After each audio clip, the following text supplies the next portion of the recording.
I have often been completely unable to find an important object, such as my keys. And once I give up searching, I might recruit some assistance from someone else who seems to find them instantly, often in the place where I always put my keys.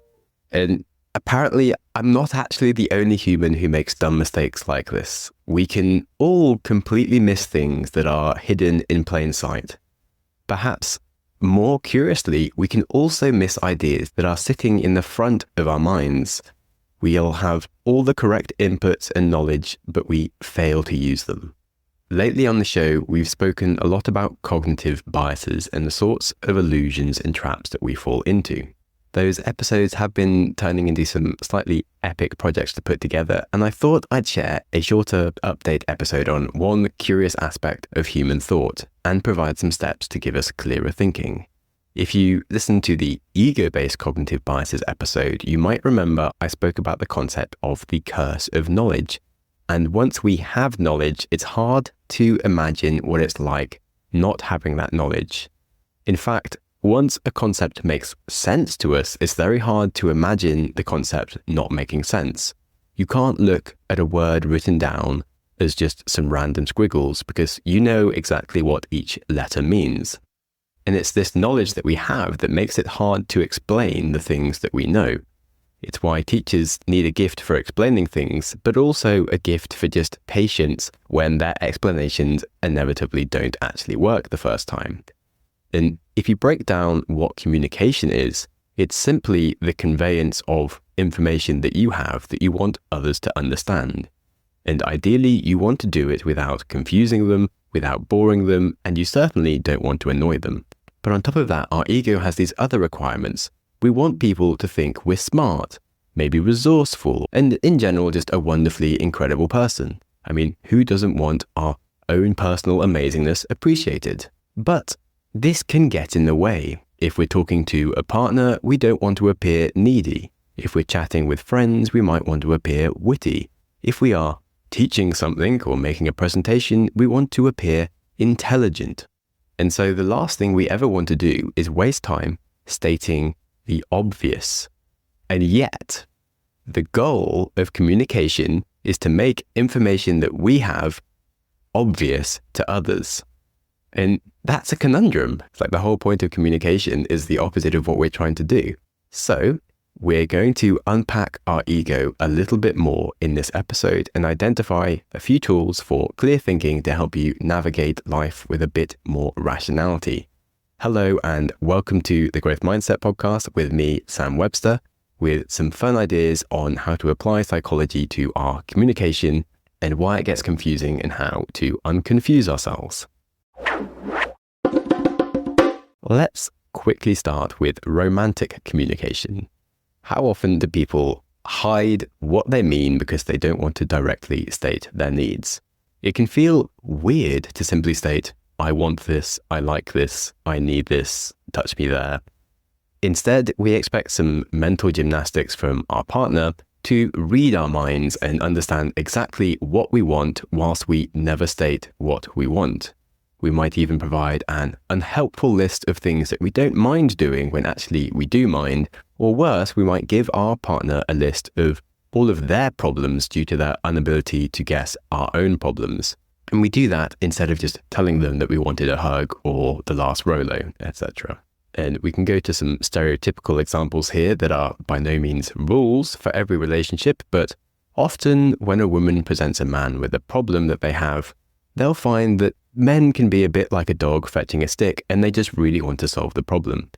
But if this woman actually wants her man to tell her that her feelings about this problem make sense and that he is willing to emotionally support her in her struggle, then she could just tell him that's what she wants. And as always, if information is obvious for you, you should make it obvious for others. And men also mess this up. They often don't state their emotional needs at all or their desire for appreciations of their efforts, and instead they bottle it all up and they get kind of frustrated when no one knows why they're annoyed, even though they haven't even explained it at all. And in both cases, what a partner wants is the thing that is right in the front of their mind, yet it's hidden from their partner because they haven't said it. And genders aside, we can just have very different conflict and resolution styles and requirements. If one partner needs to resolve conflicts immediately, whilst the other one prefers to have some space to calm down, process things first, in these cases, if neither partner states their preference, they can both feel like the other partner is perhaps even being abusive or like their boundaries are being consistently violated when neither of them have actually stated the obvious boundary for them that's being crossed. And you probably heard that lots of people got very excited about the concept of love languages, but it's just an exercise in stating your needs and saying the thing that is obvious for you but not for someone else. So we've already seen now that the ideas that are sitting right in the front of our mind might be the thing we're looking for. Just like my elusive keys, we can frantically run around our heads searching for anything and everything to say when the thing we need to say is right in the front of our mind. We can stop trying to find other things elsewhere and go with the obvious. And besides couples, we all have to communicate, whether writing an email, giving a presentation, phone calls, interviews, being a creator. We are actually all writers, that's for sure. And we all know that if you read a title and it doesn't tell you what a blog is about, it's not very helpful. Or if you read a conclusion where you can't even find the point, it's a bit useless. But if we're the one writing and we know exactly what we're talking about, it's impossible to see what others perceive and what they find difficult to understand, because we can't ever read our words without knowing why they were written. And then, as we have our own desires to seem intelligent, there can be the pull to add some extra points or allude to a side topic that's maybe a bit hard to understand. And doing so is just adding further evidence of all our amazing knowledge and brilliance. But we forget that communicating isn't about making us feel smart. It's about making our audience feel smart. They aren't there to feel confused. When I worked at the BBC, my boss had a rule that you could only write emails with 4 sentences unless you had a really, really, really good reason. Because it's so easy to get lost in communication fluff that isn't the point that's required. In fact, if you look at the best-selling non-fiction books out there, none of them are mind-bending philosophy where you have to reread each sentence 10 times to finally get the point. No, you'll find popular books hand deliver simple concepts for the reader to understand. They'll often make difficult things simple to understand, or maybe boring topics engaging to read. Like Rich Dad, Poor Dad. Maybe you didn't like the book. I personally found a few large holes in it, but from my example here, it is a very simple story about a kid growing up, learning basic principles about money from a rich dude that his poor father couldn't teach him. And the book is readable by 5-year-olds, and it's certainly easier to digest than an economics textbook. Yet, millions of people said it changed their lives financially. Or you could look at Tim Ferriss with the 4-Hour Workweek, or Mark Manson's The Subtle Art of Not Giving an F. They are freakishly easy books to read, yet people felt that the books made them smarter. So our goal in communication is to make complex things simple, but we deny our goal by trying to be more complex and come across intelligent. In fact, many people can make simple things complex by ignoring the obvious facts that need to be said. I've read startup pitch decks where you don't even know what the company does after reading 20 slides all about the company. And I'm sure you probably visited a website where you had no idea what was going on or what the company did. And when it comes to writing, one of the weirdest things that you learn to lean into as a writer is the feeling of being a little unpleasantly exposed. If you write in superfluous prose and grand theories of everything, it's easy to feel protected. But if you directly state your point in its most simple form, you feel a little bit naked. It's as if people could judge you and your idea for being too obvious or like you've undersold them something when they can look at the idea in its pure basic form. But that's all they need. Once we gain some familiarity in a topic, it's really hard to remember that the things that are now obvious for us are really the essential building blocks for someone else. And this is why it can be better to learn from someone that's just one step ahead of you rather than someone who's a master, because they've forgotten what it's like to learn the simple steps that they've done a million times. So when we communicate, we should let go of all the things we want people to think about us and focus on the core of what we simply need the other person to understand. In fact, you want them to instantly understand and be like, oh yeah, but of course, that's so obvious. I could have thought of it myself. I just hadn't had the thought yet. Because we all know the feeling when someone explains something to us and it's really hard to understand, like they're trying to break the laws of physics in our mind with weird connections they're making. And it's not cool to try and do mental wizardry. It's exhausting and off-putting. Ultimately, as humans, we like it when 1 + 1 = 2, because it does, and our explanations shouldn't try to bend reality, but to shine a light on reality. So, considering our ability to completely ignore the obvious, I'll state some clear, obvious things. Clear communication is better communication, and saying things that are obvious might make you feel dumb or even exposed, but it's the obvious things that you need to say. To get these front-of-mind things out, one technique is to try and imagine that you can only say one sentence to someone to explain what it is they need to know. Investors, in fact, will often ask a company, what do you actually do in one sentence, to get the clear light-of-day version of exactly what the company does. So you can do it for yourself in any communication problem, which is, what is the one thing I need someone to understand? And if you do have some more time, then you can try doing a paragraph version of what you need someone to understand. And maybe even a one-page version where you can also answer things like, what are you assuming the other person already knows? What are the things that feel obvious for you? What are 5 other ways of explaining it, or 5 other analogies that you could make? And these will all help you make things more obvious. And now onto a seemingly completely unrelated topic that is obviously related for me, for now, and it might feel like mental wizardry for you for a minute or two, but if you stay with me, it will crash into the stunningly obvious as well and become new information for you. I'm going to talk about the concept of bundling and unbundling things. It's a common business concept, but I find it can be really useful for problem solving on a personal level and creating clearer communication. So firstly, what is bundling and unbundling, and how does it work for businesses? Bundling is the combination of items or services into a single package, and unbundling is the segregation of items and services into separate packages. And when you look at businesses, many are the result of just bundling or unbundling existing services, and this new format delivers a benefit to users that was not possible with the existing forms. For example, to create my podcast, I used to use a recording tool, a transcription tool. I used to edit the audio in Adobe and sometimes do some sound editing and mastering in Audacity, and perhaps use some separate sound plugin tools from other companies. And that was a lot of things. Now, all of those services have been bundled into a single software package of Descript, and it saves me lots of time. You might have heard of the note-taking tool Notion. It's got spreadsheets, databases, calendars, task boards, and of course just basic writing notes capabilities all in one app, and you can run your admin, your ideas, project management all in one place. If you want to look at unbundling, then perhaps if you get like an eSIM card that only has data on it, where you don't have to pay for extra things like texts and minutes that you don't need, but it's of course a massive advantage to unbundle and separate it. Or there's Coursera, the online video platform where you can access a single university course at a time without having to attend an entire college degree in person, like a completely amazing product by just unbundling things that were already out there. So once you understand the concept of bundling and unbundling, you see it everywhere. Airlines used to all be quite similar. You'd get some dodgy food and luggage as part of your ticket.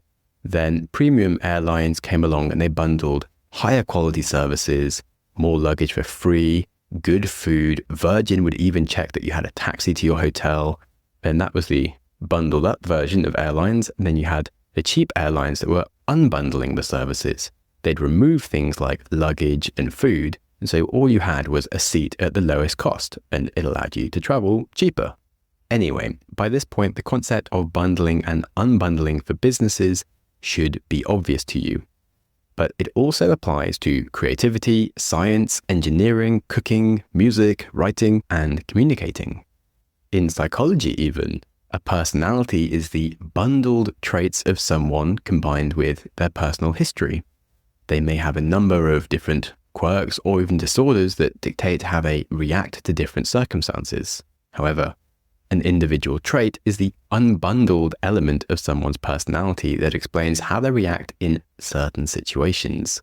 The methodology behind most psychology research is basically just trying to find new ways of isolating a singular part of a human's reactive framework to identify a novel insight and study it.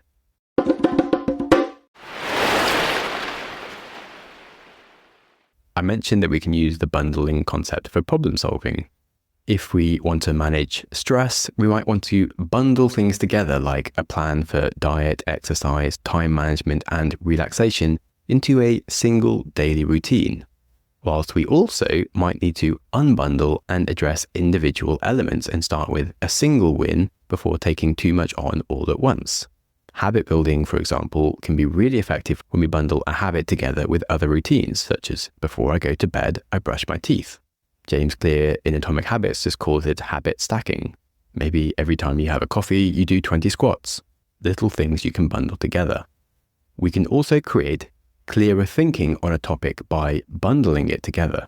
Perhaps try making a mind map or summarize lots of related concepts. For example, psychology would be limited if we didn't sometimes integrate neuroscience and biology and chemistry into our knowledge.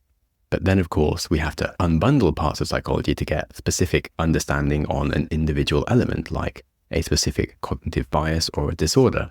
If you want to understand climate change, it helps to unbundle it into different sections like causes, effects, mitigation strategies, economics.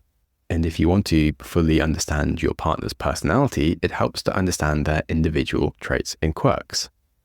And now, at this point, we can finally get on to communication, where it should finally make perfect sense, and if it doesn't, you can tell me to work on my own terrible writing and inability to make obvious things obvious. Communication can really benefit from a lot of bundling and unbundling principles to make obvious things for you obvious to others. We can bundle our messaging to be more holistic when we give feedback. We can use a thing called the feedback sandwich, where you say something good first, then you address all the bad parts, which is the thing you wanted to say, where the person messed everything up. And you can conclude with some very encouraging statements about why you think they're going to be great. And that's a much more effective way of saying that someone messed something up. We can also just group related information together and try to use things like analogies or start with more relatable information.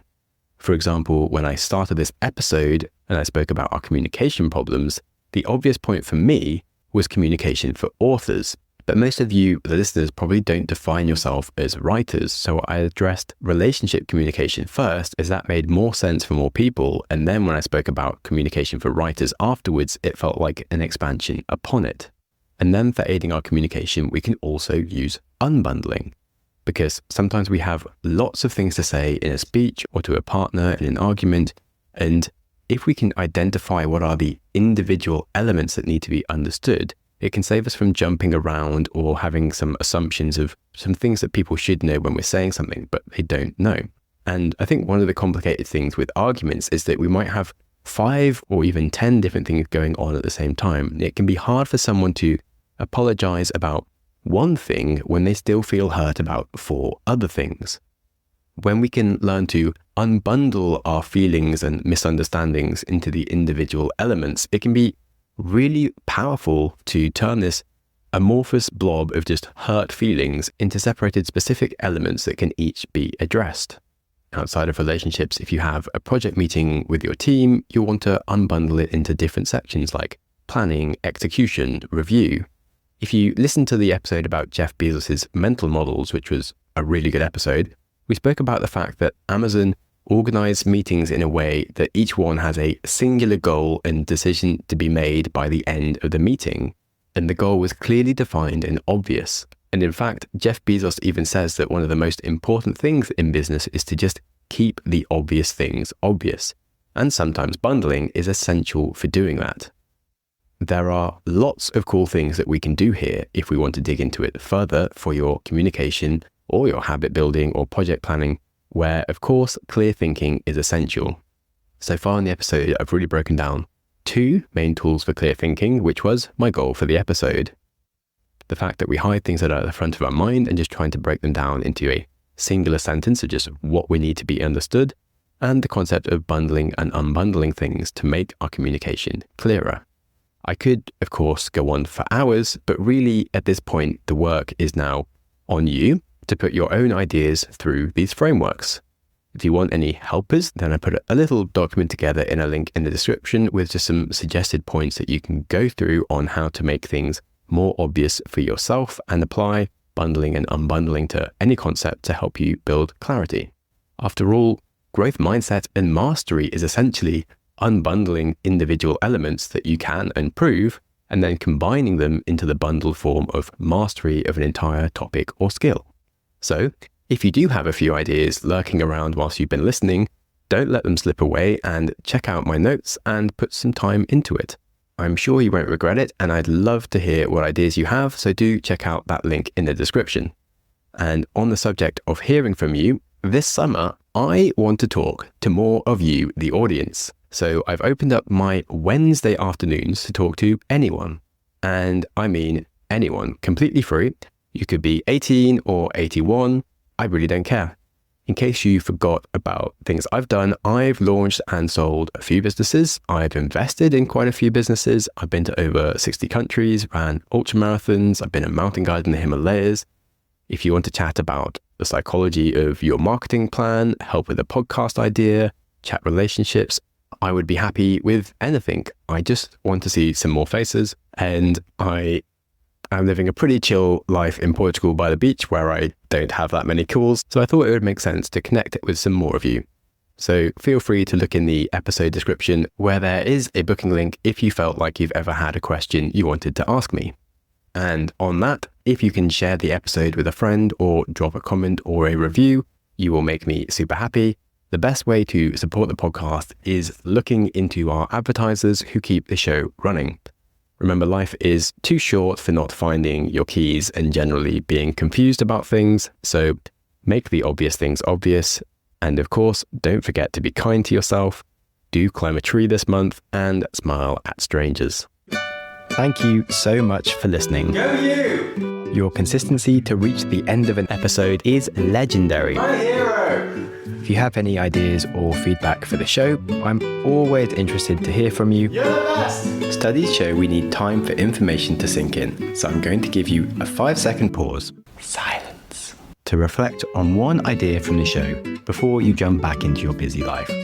Ready and go.